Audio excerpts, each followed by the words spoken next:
Good day, and thank you for joining us for another Tech and Space Leaders Show. I am your host, Lisa Dreher, and I'm really excited to introduce our guest for today, Nana Gordon. She is the General Counsel and Director of Strategic Partnerships at Maverick Space Systems. Welcome to the show, Nana. Thank you for having me, Lisa. Absolutely. So, why don't we start by having you give a little bit of background on yourself and Maverick Space Systems? Yeah. So at Maverick Space Systems, we simplify your path to orbit through launch integration, hardware readiness, and strategic launch support. And I came into the space industry through a passion for space sustainability. I became fascinated by orbital debris in college when Iridium Cosmos collided. And that made me start thinking about where I could contribute. I was a business major, so I chose a path through law, policy, and strategy. And over time, I realized that sustainability and access to space are deeply connected. So, if we want the space economy to grow and in a meaningful and lasting way, access has to be affordable, reliable, and consistent. And if we want that growth to continue, it also has to be responsible. So that's a big part of what drew me to Maverick. I believe we're at like that crucial point in the industry, which is access. Um, and there's incredible innovation happening across the space industry, and we want to make sure it gets to orbit. So, Maverick helps solve that by making launch integration easier and helping customers really find that right path to orbit. Fantastic. What do you see as, I mean, obviously, there's been an incredible increase in the cadence of launches now and that capacity. What do you see as the current biggest roadblocks to getting to orbit? So, launch cadence is really outpacing ground readiness, right? It's the payload processing facility availability, the PPF space, which is really your integration infrastructure. Um, Getting your spacecraft processed, tested, safely integrated within these like tight quarters and schedule constraints is challenging. Right, right, right. So, for those that are unfamiliar with the middle of mission, how does Maverick help act as that connective tissue between the satellite and hardware manufacturers and then the actual launch provider? We handle interface control, environmental validation, and mission coordination. So neither side has to guess what the other needs, right? We work with the spacecraft manufacturers and launch providers, making sure that requirements are aligned. We also provide custom hardware and harnessing to connect the spacecraft to the launch vehicle. This hardware can mitigate launch vehicle requirements by, for example, providing some level of vibration isolation between the rocket and spacecraft. Yeah, yeah, yeah. One of the core competencies for Maverick Space Systems is just helping to get to space faster. What are some of the things that mission managers can do throughout that readiness process to shave time off that entire process of getting to orbit? Honestly, it's the earlier you bring in a team like Maverick, the better. We help lock down interface requirements before they become a problem and take more time than necessary. Baking in testing plans or margin into the design cycle. In the same respect, just understanding the testing requirements that the launch vehicle needs, right? And not just for internal design validation, it can shave a lot of time in the long run. Yeah, yeah, yeah. Obviously, I think more and more we're seeing, multiple payloads going into a single launch. What are some of the, I guess, primary technical and environmental challenges that Maverick helps to address? So, regarding interfaces, Maverick recognizes that one size doesn't necessarily fit all. We try to streamline interfaces as much as possible, but we also work with our customers and ensure that they are able to adapt to the rideshare mission, right? Through mission unique and custom hardware designs and help reduce the loads for customers. So, in other words, we can help save you mass on our hardware so you can use it on your spacecraft and your mission. We understand that the environment is going to be the biggest launch design driver. Um, and we help kind of give you that mass back so it's not wasted on our hardware and you can use it for your mission. That's so important. So, speaking of the hardware, what does it take to be space rated today? So, space rated at the end of the day means that it can survive launch loads, vacuum, radiation, and thermal extremes and still perform. So, we provide systems that our customers demand. We understand a lot of the technical sensitivities that go into a mission. So, we really cater to those sensitivities. Especially like lunar and deep space missions, as they become increasingly popular, we're working to ensure that our hardware is fit to survive and operate in those conditions. And one example is we actually integrated the first interplanetary CubeSat for Mars. So we've been doing it for a while. Got it, got it.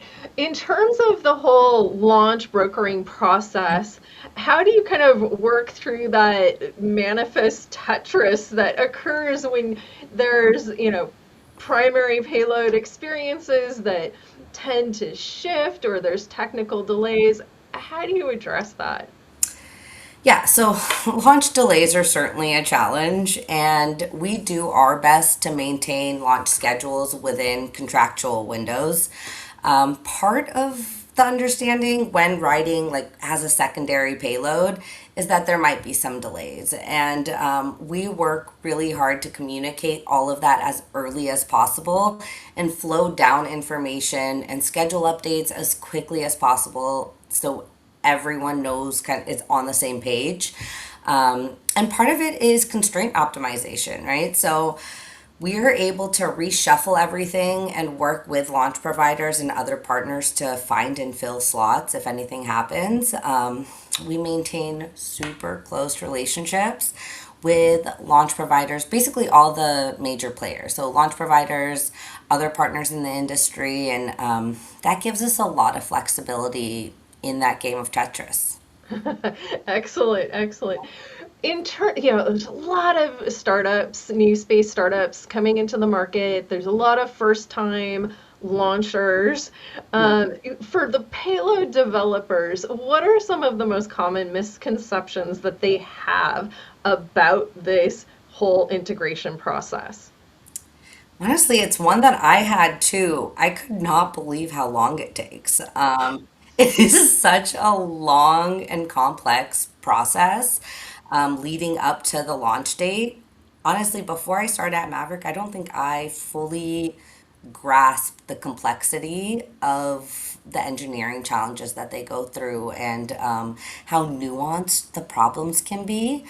And then on top of just like the technical aspect, licensing authorities can take as long as they want. So getting customers to start that process as early as possible goes really hand in hand with the technical part Sure, sure. and helps avoid surprises. Yeah.